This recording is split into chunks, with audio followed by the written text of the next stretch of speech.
Shalom, saudara-saudaraku yang terkasih. Kita jumpa lagi dalam ibadah raya hari Minggu ini. Hari pertama dari minggu yang akan kita jalani. Kita terima semua perbekalan surga. Kita terima finish work, pekerjaan yang sudah selesai. Puji Tuhan. Ya, bukan kebetulan saya pakai baju IDF. Baju perang. Ya, saudara, pastor tadi sampaikan, ya, di dalam peperangan, suasana perang, yang dibutuhkan adalah sikap, postur kita, yaitu tinggal tenang, berdiri teguh di posisi, withstand. Dan kita akan mulai, ya, melihat bahwa apa yang kita lihat terjadi di luar kita, peperangan milik Tuhan, jangan takut. Kemenangan sudah pasti, jangan takut. Karena tidak ada yang bisa mengalahkan Allah kita, Tuhan kita Yesus Kristus, Panglima Bala Tentara. Kita duduk, kita melihat apa yang Tuhan katakan sebagai sign. Sama-sama katakan tanda-tanda akhir zaman. Ini tanda-tanda. Ya, dan kita harus mengerti kebenarannya dengan betul. Matius 24 ayat 3, saya mulai. Ketika Yesus duduk di atas Bukit Zaitun, ya, Mount of Olive disebutnya. Bahasa Inggrisnya, datanglah murid-muridnya kepadanya untuk bercakap-cakap sendirian dengan dia. Kata mereka, ini pertanyaannya, ya, pertanyaan murid-murid kepada Yesus waktu duduk di Bukit Zaitun, Mount of Olive. Katakanlah kepada kami, ada 3 pertanyaan, perhatikan. Bila manakah itu akan terjadi? Nah, kita cek, ya. Kapan terjadi? Nah, ini tentang apa? Nanti kita lihat. Yang kedua, apakah tanda kedatanganmu? Nah, ini urusan lain. Apa tanda, sign kedatangan Tuhan? Yang kedua kali tentu saja. Ya, pertama-tama Tuhan turun di awan-awan permai, kita naik. Rapture. Karena Roh Kudus diangkat. Kita dimeterai ikut, dirubah dalam sekejap mata, tubuh kemuliaan. Sementara itu kita hidup, Zoe, dan remain, tetap tinggal. Artinya dipelihara. Sama-sama kan, saya hidup, Zoe, dan dipelihara sampai kedatangan Tuhan. Tanyaan ketiga, ya, kalau kita tambahkan, apakah tanda kesudahan dunia? Apakah tanda akhir zaman? Gitu, ya. Jadi 3 pertanyaan. Nah, saya mau jawab dulu pertanyaan pertama. Bila manakah itu akan terjadi? Itu ayat 2-nya dijelaskan. Dari Matius 1-2 lah kita baca, ya. Matius 24 ayat 1. Kan di atasnya ini. Sesudah itu Yesus keluar dari bait Allah, lalu pergi. Maka datanglah murid-muridnya dan menunjuk. Nah, jadi Yesus menunjuk kepada bangunan-bangunan bait Allah. Ya, bait Allah. Yang bait Allah ini baitnya, bukan bait Salomo, ya. Herodes yang bikin. Indah, ya. Bagus, indah. Temple of Herod disebutnya, ya. Ayat 2. Ia berkata kepada mereka, lihat-lihat tuh, kamu melihat semuanya itu? Katanya, aku berkata kepadamu, sesungguhnya tidak ada satu batu pun di bait Allah itu, di sini, yang tidak dibiarkan terletak di atas batu yang lain. Semuanya akan diruntuhkan. Jadi nggak ada satu batu nempel dengan batu yang lain. Nah, ini jawaban. Maksudnya pertanyaan dari pertanyaan yang pertama. Pertanyaan dari pertanyaannya. Bila manakah itu akan terjadi? Batu bait Allah satu sama lain tidak lagi nempel. Nah, itu terjadi waktu AD 70. Ya, tahun 70 setelah Masehi. Ya, bait Allah itu diruntuhkan. Padahal Kaisar Romawi yang menjadi panglima waktu itu berkata, ini bait Allah begitu indah, bait Allah Herodes.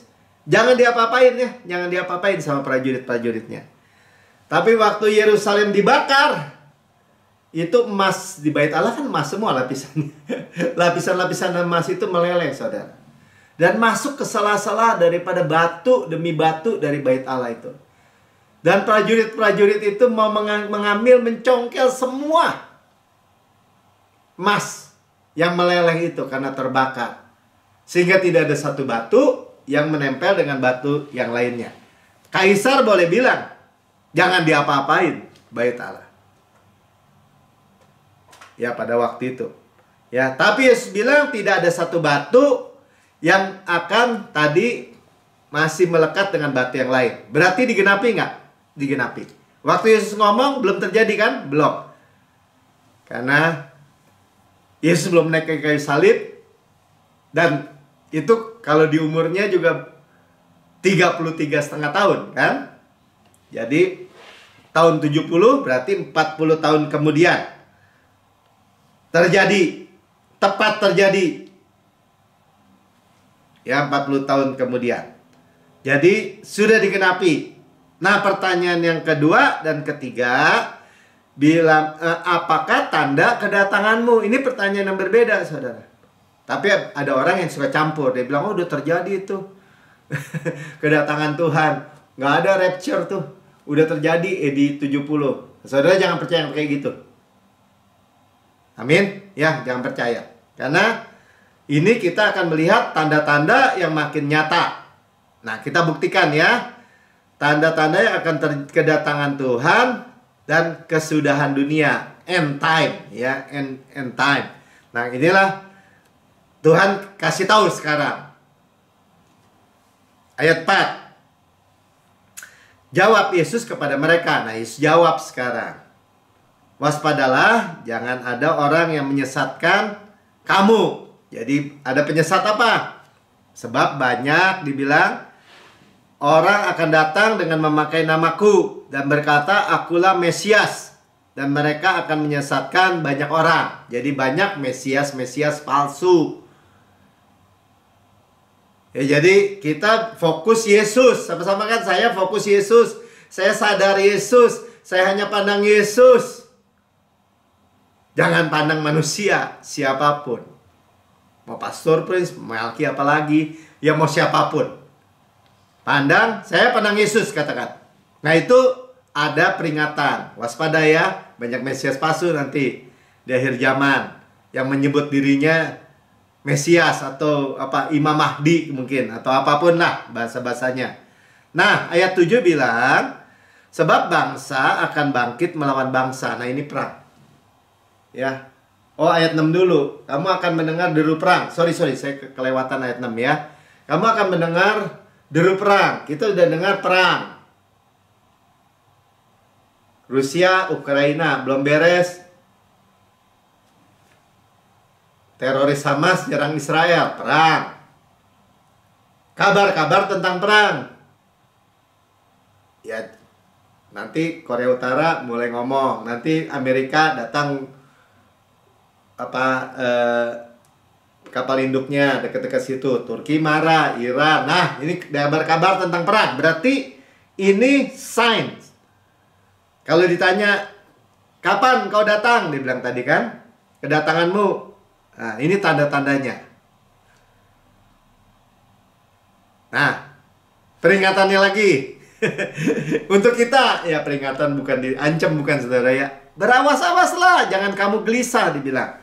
Jadi apa yang respon kita, Tuhan bilang apa? Jangan gelisah. Ya, don't be not trouble. Ya, jangan, apalagi sampai depresi. Bahasa terjemahan lainnya katakan don't be frightened. Jangan takut. Jangan gelisah. Jangan ketakutan. Apalagi sampai paranoid. Tuhan tak kasih tahu. Dan Tuhan kita tidak dengar. Apa yang Tuhan katakan pasti terjadi.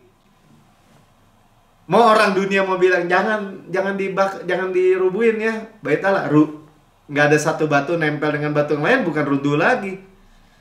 Sebab semuanya itu harus terjadi. Nah, tapi penjelasannya gini, tetapi itu belum kesudahannya. Jadi kalau kita lihat tanda-tanda sekarang, fokus kita kepada siapa? Kepada Yesus.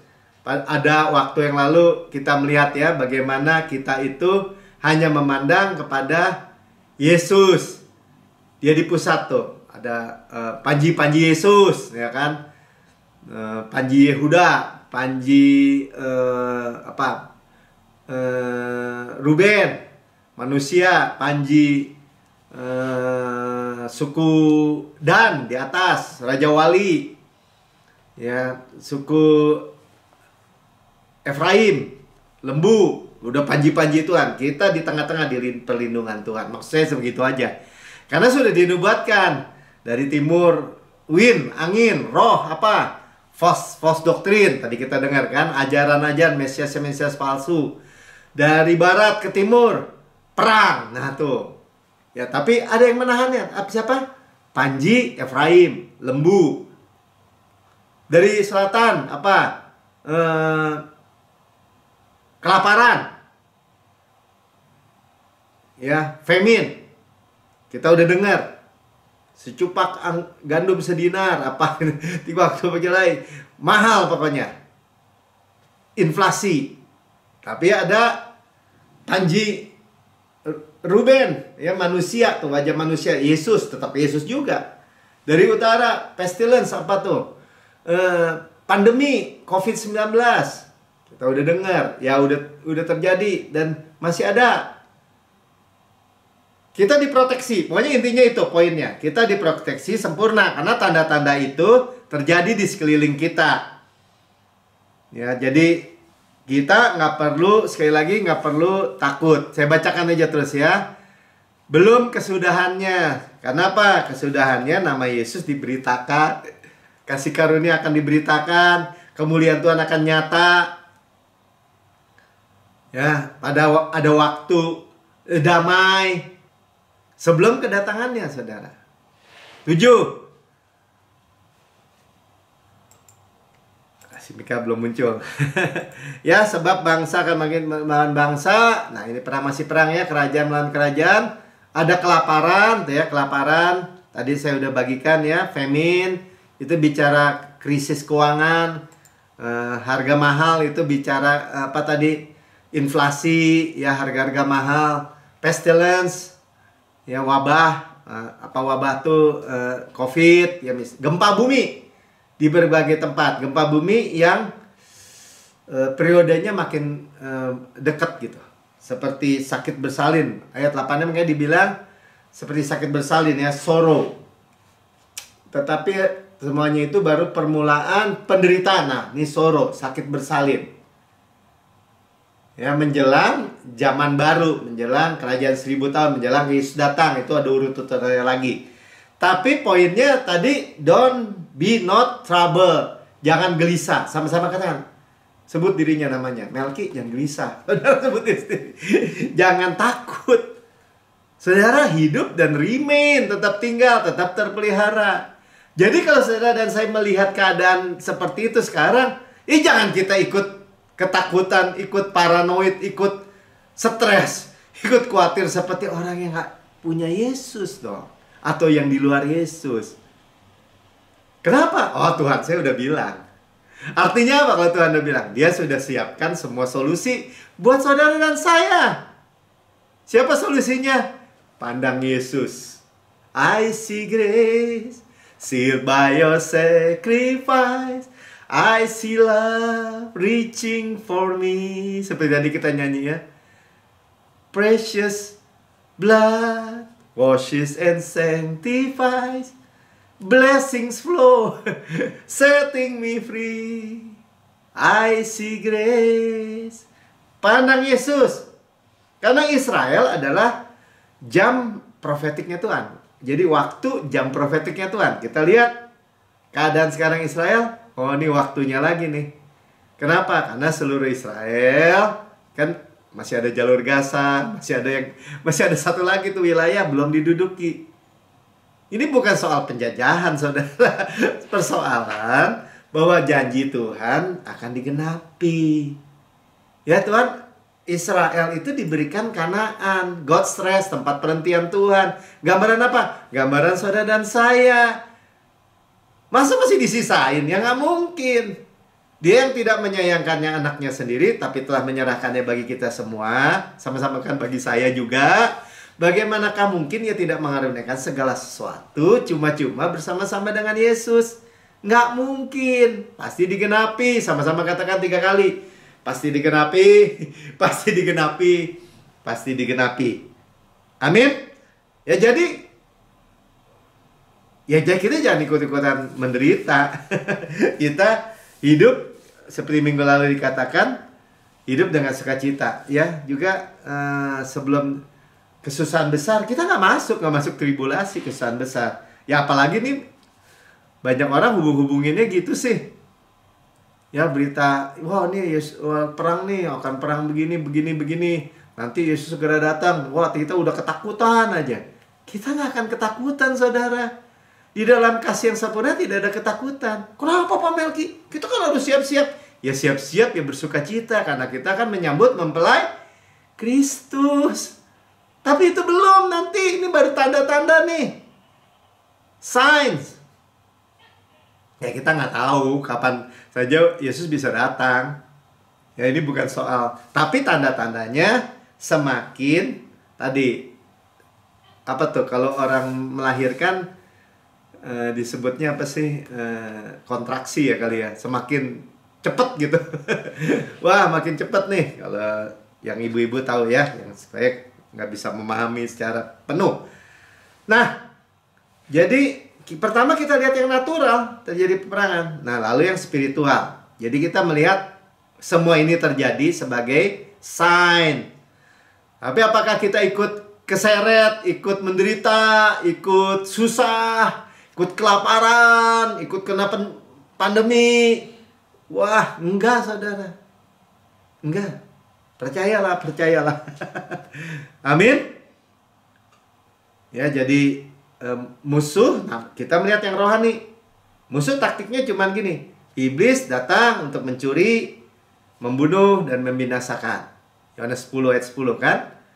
Ya, pencuri datang hanya untuk mencuri, membunuh, membinasakan. Dia mencuri apa? Mencuri damai sejahtera, mencuri sukacita. Ya, dia coba-coba mencuri apa? Mencuri kebenaran firman, tentu saja. Kita jangan lepaskan firman. Jangan lepaskan. Sama-sama katakan, saya nggak mau lepaskan firman. Firman Kristus. Firman Injil, kabar baik. Firman Injil, damai sejahtera. Firman Injil, kasih karunia. Firman Kristus. Saya adalah kebenaran Allah dalam Kristus. Iblis bilang, oh nggak bisa. Ya nggak bisa, masa bodoh amat. Saya adalah kebenaran Allah dalam Kristus. Iblis bilang nggak bisa, bodoh amat, nggak usah didengar. Sebagaimana di surga, demikian saya di bumi sekarang ini. Oh nggak bisa, mau lu nyamen-nyamen sama Tuhan. Bahasa bodoh amat, saudara pegang terus. Saya anak yang paling dikasih oleh Bapak. Mau nggak bisa, ya nggak bisa. Kamu aja nggak bisa. Kita jangan lepaskan. Ya jangan sampai firman itu dicuri. Karena habis dicuri ya dibunuh tuh, dibinasakan. Karena firman, bahkan firman Kristus itu membawa bobot, kabot, ya, membawa kuasa. Kalau ada power. Jadi kalau kita dibilang jangan tertekan, jangan kamu tuh gelisah. Caranya apa? Ada power. Kita nggak lemah, nggak gelisah. Just speak, itu hanya katakan, deklarasikan. Tuhan ada gembala saya tak akan kekurangan apapun. Oh nggak bisa Pak, krisis keuangan, inflasi di seluruh dunia, perang nih nggak habis-habis. Nanti ini mahal. Tuhan adalah gembala saya tak akan kekurangan sedikit pun apapun juga. Tuhan yang supply. Saya di dalam dunia, tetapi bukan dari dunia. Dari mana? Saya warga kerajaan surga. Di backup dengan surga. Saya adalah garam dunia. Nah, ini yang ngerem tuh, garam dunia. Ya. Coba Matius 5 ayat 13.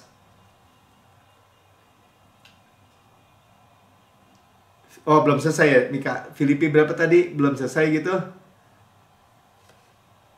Tar dulu. Filipi 4 ayat 8. Nah, ya ini artinya jangan bisa masuk ke sini dulu. Oke lah ya. Jadi Matius 24 ayat 5, tadi Matius 24 ayat 8 udah ya. Sampai kita dengar Aku berkata kepadamu, mulai sekarang kamu tidak melihat aku lagi, hingga orang berkata, diberkatilah dia yang datang dalam nama Tuhan. Artinya apa saudara? Sampai akan berkata begini, diberkatilah dia datang dalam nama Tuhan. Artinya ini belum kesudahannya. Oke ya, nggak apa-apa, kita lewat aja. Filipi 4 ayat 8. Nah, jadi ini pikiran saudara, ini dari apa ya? Peperangan kan di pikiran. Medan peperangan itu sebenarnya cuma di pikiran, mindset. Saudara, kita udah sering dengar apa bedanya Yosua dan Kaleb dengan 3 juta orang Israel. Bedanya cuman di fokus, di belief. Yang ini percaya cuma 2 orang, bukan minoritas. Bersama si Yesus soalnya mayoritas ya. Cuma berdua dari jumlah yang sebagian besar, bukan sebagian besar lagi, hampir semua percaya mereka lebih baik pulang ke Mesir. Itu cuma di situ doang saudara, bedanya. Percaya atau tidak percaya. Jadi akhirnya saudara-saudara, akhirnya mesti gimana Pak Melki? Akhirnya semua yang benar, semua yang mulia, semua yang adil, semua yang suci, semua yang manis, semua yang sedap didengar, semua yang disebut kebajikan dan patut dipuji, pikirkanlah semua itu. Iblis masih masukin yang gak benar, yang gak mulia, yang gak adil, yang gak suci, yang gak manis, yang gak sedap didengar, yang gak disebut kebajikan dan patut dipuji. Pikiran positif dong Pak Melki. Pikiran kebenaran. Amin. Ya itulah di end time, ya di waktu akhir zaman ini, pikiran Kristus. Peperangan di pikiran. Isi dengan firman Kristus. Gampang ya. Nanti kita akan melihat juga penjelasannya. Terus ya. Jadi keadaan-keadaan kelaparan, COVID, perang, itu cuma tanda-tanda. Tapi pikiran kita penuh dengan pikiran Kristus. Ya, dan Matius 5 ayat 13 sudah tadi ya. Belum ya. Jadi kita ini justru yang ngerem saudara. Ya, kamu adalah garam dunia. Jika garam itu menjadi tawar, dengan apakah dia diasinkan, tidak ada gunanya lagi, tidak ada lagi gunanya selain dibuang dan diinjak orang. Saudara, pada waktu zaman Tuhan Yesus, prajurit-prajurit Romawi aja digaji dengan garam, saudara. Garam itu mahal maksudnya. Dulu mahal, karena ini kayak kulkas kan, pengawet. Nah, kalau dibilang kamu garam dunia, dunia ini direm supaya jangan busukkan terus, kan saya sering bilang korosi dan busuk terus hancur, terus sudah ikut hancur. Ya misalnya gini, saya bayangkan ya, kan Tuhan memperhatikan kesejahteraan kita. Kita anaknya yang dikasih. Kesejahteraan kita yang menentukan kesejahteraan kota ini, bangsa ini. Paham? Itu yang merem. Tapi kalau garam itu dibilang kayak hilang keasinannya. Kenapa katanya kalau di waktu itu garam itu bisa hilang asinnya gitu. Nah, ilmu pengetahuan pada hari ini itu menjelaskan kalau dia jatuh ke tanah, kalau kena tanah, dia hilang asinnya. Makanya pakai bahasa gini, dengan apa dia asinkan? Nggak ada lagi katanya gunanya. Selain dibuang. Dibuangnya ke jalanan gitu, diinjak-injak orang. Karena kalau dibuang juga misalnya ke ladang gitu, ke ladang atau ke kebun itu kehilangan kesuburannya, saudara. Nah, kalau Tuhan bilang ini, kamu adalah garam dunia, saudara terima, amin. Gimana bisa hilang? Ya sama tuh seperti ranting yang jatuh. Jatuh dari ketinggian kasih karunia. Nggak bisa asin lagi, saudara. Nggak efek. Kristus tidak efek. Bahkan ya kalau kembali ke bawah hukum Taurat, saudara mengharapkan hukum Taurat, iman sia-sia, janji batal. Kekristenan tuh malah efeknya buruk. Orang Kristen bunuh orang, orang Kristen korupsi, orang Kristen menganiaya orang. Yang kemarin ada lagi, masih juga tuh nama-nama Kristen. Bunuh lagi pacarnya, dianiaya dulu. Katolik Pak, ya udahlah pokoknya. Yang seperti itu. Ya. Karena nggak berani berbeda, saudara. Makanya saya tegasin juga waktu hari Jumat saya bilang. Kita memberitakan Injil kasih karunia itu dengan berani, saudara. Karena ini satu-satunya harapan. Ini dibilang firman yang adalah terang, yang adalah garam. Kenapa? Karena firman Kristus ini, firman Injil kasih karunia, itu diurapi oleh Roh Kudus. Hanya, saudara. Kalau nggak diinjek-injek orang. Berani berbeda. Jadi kita katakan tentang kasih karunia, nggak usah dipoles-poles, agak bias-bias gitu. Bang, jangan ngomong kasih karunia. Saya nggak serk nih di sini, katanya. Ih, pribadi Yesus, kok kamu jadi nggak serk nih orang Kristen? Kasih aja bilang kasih. Semua orang juga tahu Allah itu maha kasih. Tapi Allah yang maha kasih itu memberikan anak yang tunggal untuk menjadi juru selamat, memperdamaikan kita, menebus kita dari kutuk hukum Taurat. Hanya Yesus. Speak the truth. Perkatakan kepada diri saya sendiri. Jangan malu. Maka ada keselamatan. Injil adalah the power of God. Kuasa. Satu-satunya kuasa unto salvation. Kepada keselamatan. Menahan tadi. Sekali lagi balik ya. Kalau kita balik lagi. Kita jangan gelisah. Karena caranya gimana? Kita kenakan semua kebenaran. Tadi kita perkatakan. Firman. Kenakan dulu, kenakan. Efesus 6 ayat 10, ayat 18. Dulu orang pakai ini untuk apa? Wah, peperangan rohani. Betul. Peperangan rohani kita apa? Perhatikan baik-baik. Kita kenakan semua selengkap senjata Allah.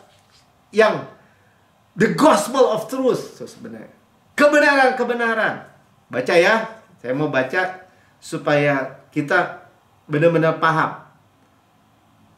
Kita udah lihat tanda-tanda sekeliling. Benar Tuhan. Pasti terjadi. Tapi kita hidup dan remain. Tetap tinggal dalam pemeliharaan Tuhan yang luar biasa. Malah menunjukkan terangnya di tengah-tengah kegelapan. Jadi garam, jadi terang. Bukan jadi itu karena kita ya. Tuhan bilang kamu adalah. Ya artinya diciptakan baru. Akhirnya ayat 10. Hendaklah kamu kuat. Power ya di dalam. Dunamis di dalam Tuhan. Di dalam Tuhan. Saya adalah kebenaran Allah di dalam Kristus. Jadi suplainya dari mana? Kristus. Kekuatannya dari mana? Tuhan. Di dalam kekuatan kuasanya. Jelas ya, sampai ditegasin. Kekuatan kuasanya. Power. Dunamis. Nah, kenakan dia bilang. Gimana? Kenakan. Seluruh perlengkapan senjata Allah. Ya kenakan semua. Bukannya kayak kenakan kayak Batman gitu ya. Klik, klik, klik, klik, klik, klik. Oh, bukan begitu. Ya. Tapi ntar kita baca ya. Tapi kita lihat gini. Supaya kamu dapat stand. Nah ini kata kuncinya. Stand, withstand, berdiri teguh, berdiri tegap. Melawan tipu muslihat iblis. Jadi iblis hanya nipu. Curi. Mau curi-curi firman Tuhan tadi. Lewat apa? Lewat omongan. Tipuan. Oh nggak bisa. Ya pokoknya pakai, wah kamu harus pikul salib misalnya. Oh keselamatan kamu bisa hilang. Itu mah bagi saya tuh orang Kristen udah dicuri. Gimana bisa hilang? Orang korbannya aja anak domba Allah gimana bisa hilang? Bagaimana bisa berhentiin darah Yesus itu yang tercurah? Yang kekal itu. Bagaimana iblis bisa mengambil lagi dari yang Tuhan katakan, it is finished, paid in full. Bagaimana? Hanya nipu. Berdiri teguh. Kenakanlah seluruh perlengkapan senjata Allah supaya kamu dapat bertahan melawan tipu muslihat. Oke, 12. Karena perjuangan. Ya, kita fight the good fight of faith. Faith, perjuangan kita adalah iman. Ya, bukan melawan darah dan daging. Ini spiritual warfare, betul. Tapi melawan pemerintah-pemerintah, melawan penguasa-penguasa, penghulu dunia yang gelap ini, melawan roh-roh jahat. Ya, ada hierarkinya. Ya, tapi bukan darah dan daging. Ya, jadi selalu ada iblis di belakangnya. Ini saya penyakitan nih, ada iblis di belakangnya. Oh, ini rumah tangga saya hancur baur, ada iblis di belakangnya. Saudara udah lihat ya, bagaimana orang nama-nama Kristen dibunuh, membunuh. Ya, ada iblis di belakangnya. Kerjaan dia. Kenapa dia bisa begitu? Ya nipu dulu, habis ditipu dibunuh. Dibinasakan. Dicuri firman-Nya. Makanya Tuhan bilang berawas-awas yang kayak gini. Ya, sebab itu. Nah, perhatikan ya. Karena itu, nah ini nasihatnya yang kita terima. Sama-sama kan yang saya terima. Ambillah seluruh perangkap senjata supaya kamu dapat mengadakan perlawanan, ya, mengadakan perlawanan juga stand tuh, pada hari yang jahat itu, dan tetap withstand. Jadi perlawanan kita gimana? Berdiri teguh, stand, withstand. Berdiri teguh di mana, Pak? Berdiri teguh di posisi, di kedudukan. Di mana kedudukannya, Pak? Bersama Yesus di surga, duduk, rest. Tuhan yang berperang menaruh musuh-musuh kamu di bawah kakimu. Tapi itu suruh berdiri, Pak. Berdiri itu artinya berdiri teguh. Sudah kamu menyelesaikan segala sesuatu.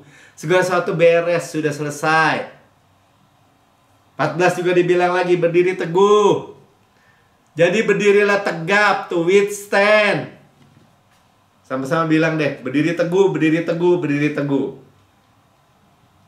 Stres, Pak, berdiri teguh. Bukan disetrap, saudara, berdiri teguh. Artinya di dalam sini, ya, kita teguh. Orang bilang apapun, hypergrace tuh, sesat tuh, bodoh amat.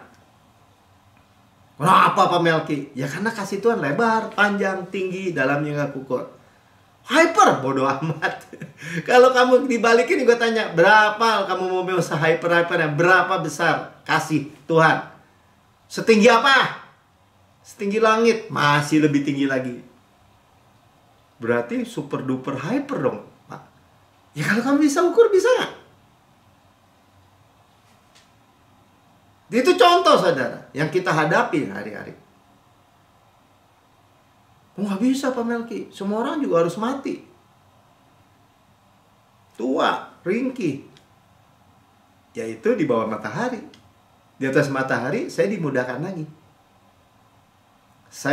Tujuan Yesus datang, dan saya terima. Tujuan Yesus datang, dan saya terima. Tadi Yohanes 10 ayat 10 bagian B-nya apa? Supaya kamu boleh hidup, dan berenya dengan segala kelimpahan. Berarti saya terima hidup, nggak mati, dan memperolehnya dengan segala kelimpahan. Makanya disebutnya berikat pinggangkan kebenaran. Truth. Ikat pinggang truth tuh. Baju sirah keadilan. Saya baca dulu deh sampai habis ya. 14-15. Kakimu berkesan kerajaan Injil damai sejahtera. Ya, Injil Shalom. Yang kita beritakan Injil Shalom, damai sejahtera, Shalom, Shalom, Shalom. Ya, termasuk di situ kemenangan, peace of mind, kesehatan, kemakmuran. Itu yang kita beritakan, itu yang saya beritakan. Gak bisa, Pak, harus memberitakan juga kekerasannya, penghukumannya. Sekarang tidak ada lagi penghukuman, siapa dalam Kristus.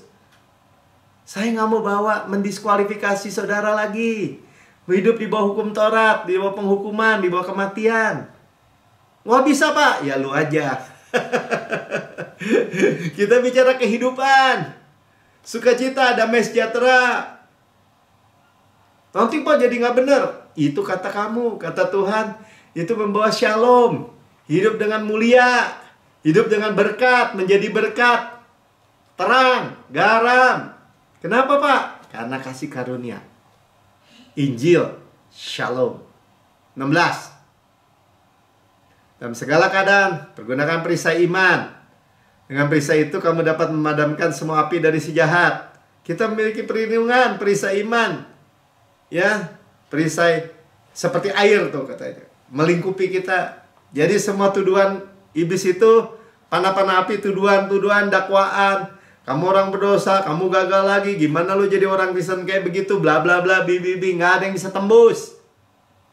Iman, ya, dasar dari segala sesuatu yang kita harapkan. Bukti dari segala sesuatu yang tidak kita lihat.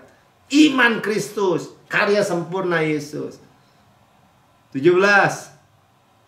5 ketopong keselamatan, helm. Pikiran tadi, peperangan di pikiran. Ya.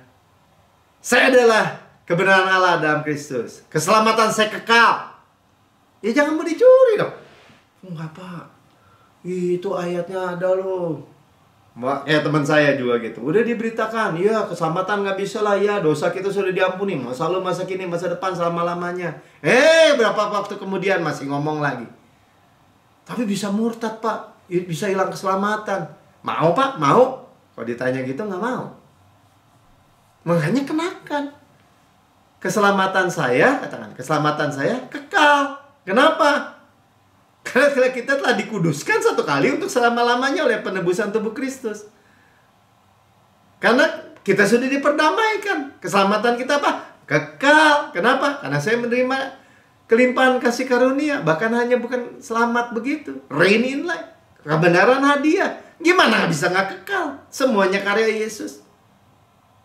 Pakai pedang roh tuh. Sekarang senjata ofensif. Ya. Pedang roh, firman Allah, dan bahasa roh. Ayat 18. Ya, dengan segala. Dalam doa permohonan, berdoalah dalam setiap waktu di dalam roh. Tuh. Ya, speak in tongue. Berjaga-jagalah di dalam doamu dengan permohonan yang tidak putusnya bagi orang kudus. Ya, jadi withstand. Berdiri teguh, gospel of truth. Ya. Jadi berdiri teguh.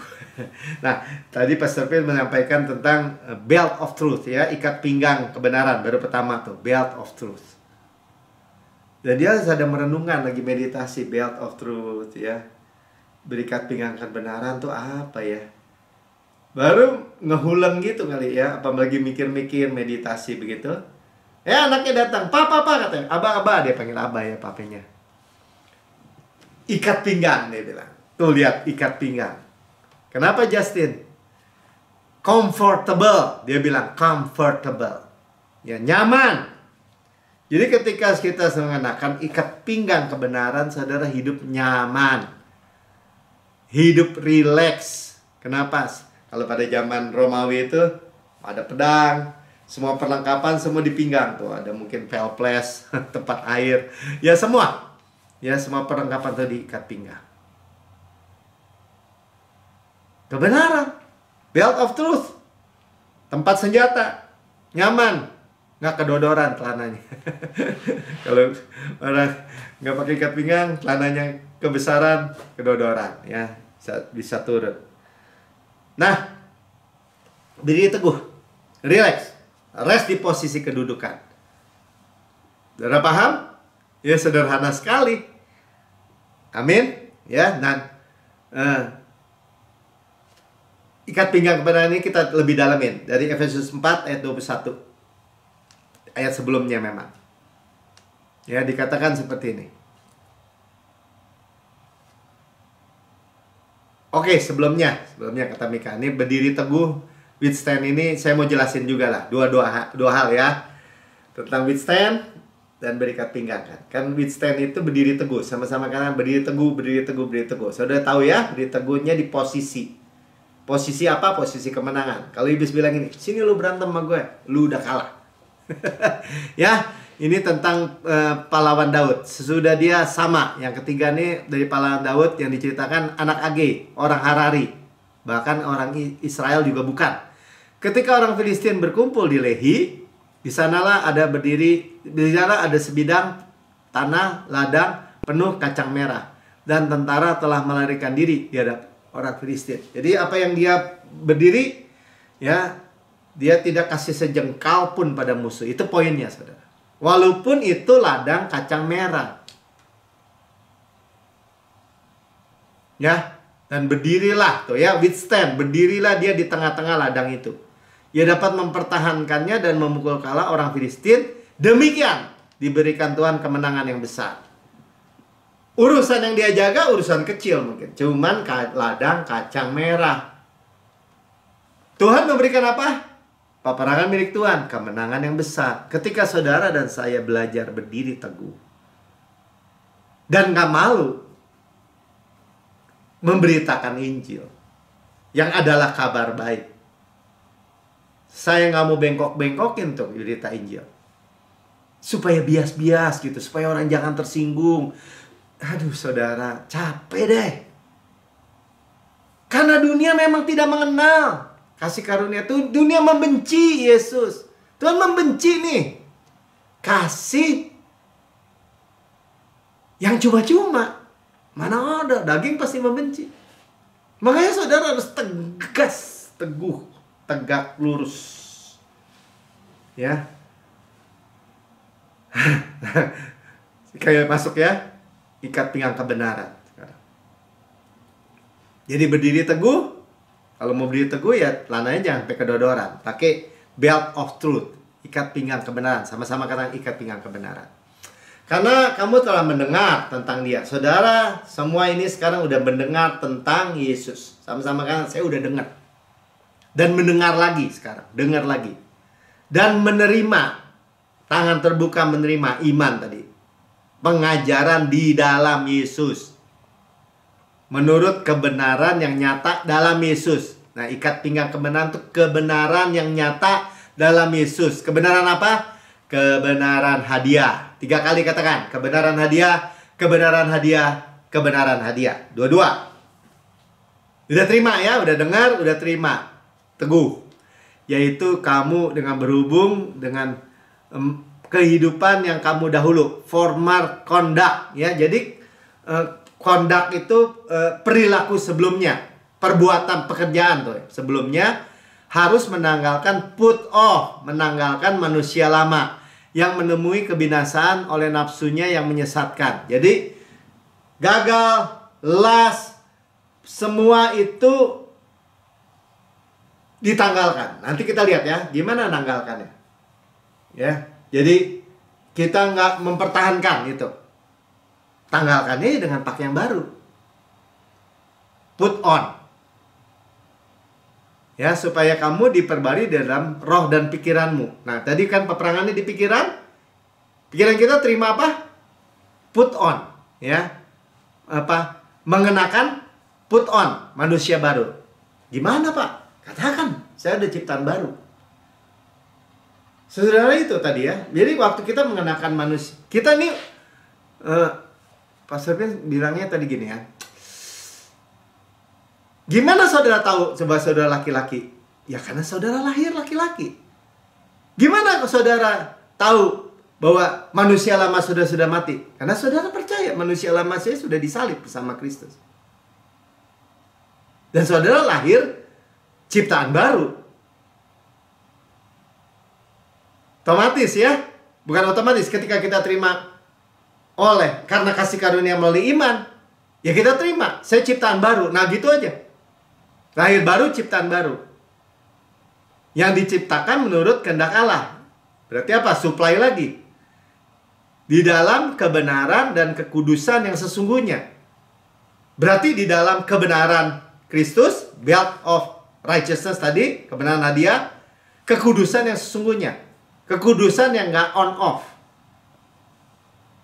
Kita dikuduskan, kita dipisahkan. Kita orang kudus. Gimana? Ya percaya aja. Terima aja. Amin. Ya. Karena tadi kalau dibilang hawa nafsu yang menyesatkan karena di bawah hukum Taurat. Sudah jelas. Di bawah hukum Taurat membangkitkan hawa nafsu. Kata Rasul Paulus. Ya, tadi peperangannya apa? Di pikiran. Di pikiran kita. Di jiwa kita tadi katanya. Di pikiran. Jangan mau pikiran kita dibuat ragu-ragu. Dibuat ntar lihat Yesus. Kayak teman saya gitu ya. Ntar lihat Yesus. Iya ya, selamat ya. Iya darah Yesus ya, kekal ya. Iya ya, ciptaan baru ya. Nanti lihat, balik lagi. Karena ngomongan. Mungkin ngomongannya ini dari pendeta nih. Dari pengajarannya yang dia dengar. Oh nggak bisa. Ya, dicuri lagi. Pakai jurusnya kan begitu. Terus mesti dimotivasi gitu. Upaya diri, dimotivasi. Makanya kamu harus begini, harus begini. Tanpa sadar, lepas dari Kristus. Jatuh dari ketinggian kasih karunia. Oh, nggak mau, saudara. Itu yang kita buang, put off. Jadi kalau kita gagal, gimana Pak Melki? Oh, itu manusia lama saya. Saya ada ciptaan baru. Saya adalah kebenaran Allah dalam Kristus. Nah, itu tuh gampangnya gitu aja deh. Jadi mengenakannya gimana? Saya adalah kebenaran Allah di dalam Kristus. Sama-sama katakan, saya adalah kebenaran Allah di dalam Kristus. Sekalipun lagi jatuh, Pak. Kita udah sering dengar ya, di press report. Tanya tuh Ceflin, Cilicu. Orang-orang yang kecanduan, orang-orang yang dalam siklus kekalahan, sedang gagal-gagalnya, dia bilang, saya adalah kebenaran Allah di dalam Kristus. Dibebaskan, dimerdekakan, dilepaskan dari siklus kekalahan itu. Amin. Jangan mau dialihkan lagi. Ternyata mudah dialihkan, dalam tanda petik saya bilang mudahnya.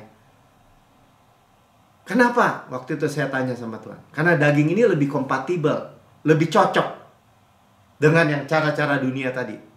Jika maka, kalau salah dihukum. Kalau benar baru dapat berkat. Kalau salah dihukum. Saudara nggak tahu. Salah terus. Salah satu, salah semua masalahnya. Jadi sekali lagi ya.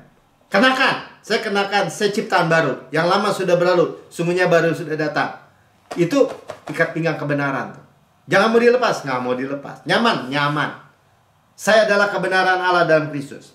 Kenapa? Karena kebenaran dunia dalam tanda petik ya. Itu berubah-ubah. Ya, makanya kalau ke dokter dia bilang ini, second opinion. Kenapa? Dokter satu sama dokter lain aja bisa beda kok. Ngasih obatnya bisa beda. Dari yang ngaco sampai yang punya motivasi lain mungkin. Sampai yang benar. Second, third opinion. Berubah-ubah. Pastor Ben sampaikan selalu gini. Makan telur. Nggak boleh, nanti kolesterol, nanti putihnya aja, nanti kuningnya aja, nanti yang bagus kuningnya, nanti yang putihnya. Kenapa nggak kebenaran yang pasti aja sih katanya? Ya pokoknya Tuhan bilang, di apa di manakah? Ya firman Tuhan bilang, yang anaknya minta telur dikasih kalajengking. Berarti apa? Berarti baik. Ya Pastor Ben bilang tadi, ya bukan berarti sekali makan 20-30 telur, bukan ya. Jadi perlengkapan manusia baru, ciptaan baru. Tadi kita kembali ya dari apa tadi, Efesus tadi ya, mengenai manusia baru yang diciptakan menurut kehendak Allah di dalam kebenaran kudusan yang sesungguhnya. Jadi kita mengenakan sadar penuh ya, sadar penuh. Jangan fokus iblis. Fokus Kristus. Iblis, gimana Pak lawan kegelapan? Nyalain lampu. Jadi kalau saudara lihat, wah kita harus berperang lawan iblis. Ya tadi kan penguasa saudara, diri teguh aja, nyalain lampu. Terang. Medan peperangannya dipinggirkan. Ya. Berbalik kepada kasih karunia. Jangan lihat manusia lama, dosa. Lihat ciptaan baru. Yang lama itu ditanggalkan. Pakai saya adalah kebenaran Allah dalam Kristus. Saudara yang mendengar di rekaman YouTube, saudara berkata bahwa saya belum pernah menerima Yesus sebagai Tuhan dan Juru Selamat pribadi. Saudara, ini kesempatan saudara. Saudara menerima kabar yang luar biasa baik. Bahwa saudara dibenarkan, saudara diperdamaikan dengan karya Yesus. Ikuti saya berdoa, ikuti ya. Katakan, Tuhan Yesus yang maha mulia, saya menerima Engkau sebagai Tuhan dan Juru Selamat pribadi saya. Dengan mulut saya mengaku, dengan hati saya percaya bahwa Engkau telah mati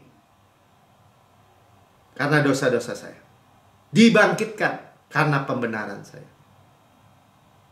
naik ke surga, duduk di sebelah kanan Allah Bapa, dan mendudukan saya bersama-sama dengan Kristus di surga. Surga adalah rumah saya. Saya adalah anak yang paling dikasih oleh Bapa. Saya adalah kebenaran Allah di dalam Kristus. Saya nggak perlu takut. Saya hidup dan menikmati, enjoy kehidupan dari Kristus. Di dalam nama Tuhan Yesus. Amin. Saudara diberkati? Ya, puji Tuhan ya. Kita sudah dibasuh dengan air yang jernih, firman Tuhan. Sekarang kita persiapkan perjamuan kudus kita. Diseka dengan kain lenan halus yang putih bersih, yang nyaman. Ya, kita menerima luar biasa sekali. Ya, kita nggak perlu takut. Tanda-tandanya justru buat kita adalah berkat. Karena Tuhan menyatakan sukacita dan sejahtera yang berlimpah. Ya, sebab pada malam apa yang kuberikan kepadamu, teruskan, kata Rasul Paulus, kuterima sendiri ya Tuhan. Pada malam Tuhan diserahkan, Tuhan mengambil roti, mengucap syukur, memecah-mecahkan, dan berkata, inilah tubuhku. Diserahkan bagi kamu. Perbuatlah ini menjadi peringatan akan aku. Kita memperingati kematian Tuhan sampai Tuhan Yesus datang. Artinya apa? Kita memperingati warisan kita. Karena ada kematian. Tubuhku benar-benar makanan, darahku benar-benar minuman. Benar-benar benefit, benar-benar menguntungkan. Kita discern. Akui tubuh Tuhan, saudara. Akui. Ya, kita discern dulu seperti itu. Tubuh Kristus diremukkan supaya kita utuh. Sukses utuh berkemenangan tanpa susah payah. Ditikam, keluar air dan darah supaya dosa kita dihapus. Dicambuk, tersingkap tulang-tulangnya, menanggung penyakit dan sakit kita. Oleh bilurnya kita sudah sembuh. Dibakar, digantung di kayu salib seperti gambar di belakang. Film di belakang. Jam 9 sampai jam 3, jam 12 sampai jam 3 gelap. Ya, semua murka, semua kutuk, semua hukuman, semua kutuk keturunan, termasuk semua kemiskinan, semua kegagalan, semua yang buruk sudah diserap habis oleh Yesus. Hingga kita bisa rest, bersandar di dadanya, di kemurahan, di kebaikannya. Dan berkata, Yesus, sebagaimana engkau di surga, layak terima kuasa dan kekayaan dan hikmat dan kekuatan dan hormat dan kemuliaan dan berkat, demikian saya di bumi sekarang ini. Sehat, kuat, segar, dimudahkan, energik, dinamis. Ada DNA Kristus, Zoe Life, Zoe Cosmos dalam setiap sel, jaringan anggota tubuh kita. Ya, kita seperti pohon yang Tuhan tanam di tepi aliran air, merambatkan akarnya tepi batang air, menghasilkan buahnya pada musimnya. Tidak layu daunnya. Apa yang kita perbuat prosper, good sukses. Kita makan daging Kristus, pakanannya, kekuatannya, dadanya, kasihnya, roti malaikat, roti pemenang, roti hidup, mana surgawi, hukum roh yang menghidupkan, yang memerdekakan kita dari hukum dosa dan hukum maut. Gandum terbaik diolesi butter dan madu dari gunung batu. Sedap. Enak, nyaman. Saudaraku yang kasih, bukankah roti yang kita pecah-pecahkan ada persekutuan kita dengan tubuh Kristus? Makan dalam nama Tuhan Yesus.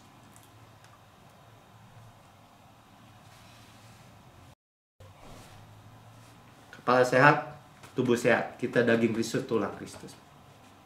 Satu.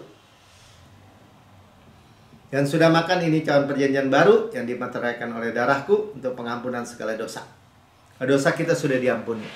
Taken away, tidak ada lagi. Masa lalu, masa kini, masa depan, selama-lamanya. Continue berkelanjutan. Di bawah air terjun darah Yesus. Tuhan sudah melupakan dosa-dosa kesalahan kita. Tidak mungkin diinput. Tidak mengharapkan yang buruk. Tapi kita mau harapkan menerima yang baik. Warisan. Saya adalah kebenaran Allah dalam Kristus. Mewarisi Kanaan. Tanah yang mengalir susu dan madu. Kota-kota, rumah-rumah yang besar, yang baik isinya. Kita tidak bangun, tidak isi. Kita yang memilikinya. Sumur-sumur, sungai, mata air, danau. Di gunung, di lembah. Kita nggak gali, kita yang minum airnya. Kita mewarisi kebun-kebun anggur, zaitun, ara, delima. Kita nggak tanami, kita yang makan buahnya. Batunya mengandung besi, gunungnya mengandung tembaga. Harta karun Kristus dalam bejana tanah liat ini. Kita yang memilikinya. Gandum jelai, kita makan. Tidak perlu berhemat. Kenyang, puas, tidak mengalami depresi atau apalagi inflasi. Kita mewarisi dunia ini. Wealth and health di bawahnya. Mewarisi berkat Abraham. diberkati berlimpah-limpah, dimultiplikasi. Mewarisi panen raya besar, manifestasi berkat, hujan air, golden oil dari golden pipe, berkat-berkat pneumatikos, berkat-berkat rohani in heavenly places, di alam surga. Karisma, karunia roh. Saudara, begitu luar biasa, begitu ajaib. Kita terima semua. Saudaraku yang kekasih, bukan kacauan yang atasnya kita mengucap syukur. Ada persekutuan kita dengan darah Kristus. Amin. Minum dalam nama Tuhan Yesus. Haleluya, haleluya.